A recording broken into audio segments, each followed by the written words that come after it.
উজান থেকে নেমে আসা পাহাড়ি ঢলে ও তীব্র স্রোতে শরীয়তপুরে পদ্মা নদীতে দেখা দিয়েছে ব্যাপক নদী ভাঙন।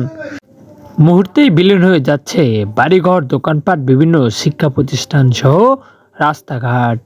এলাকাবাসী জানান, দ্রুত নদী ভাঙন রোধে ব্যবস্থা কঠোরভাবে গ্রহণ না করলে নদীতে বিলীন হয়ে যাবে পুরো এলাকা।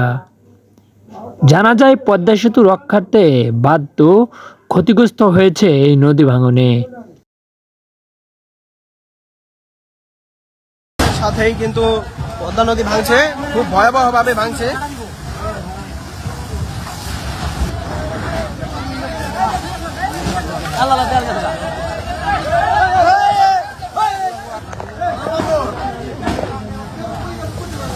অবস্থা খুবই ভয়াবহভাবে নদী ভাঙছে। আপনাদের আসসালামু আলাইকুম ভাই।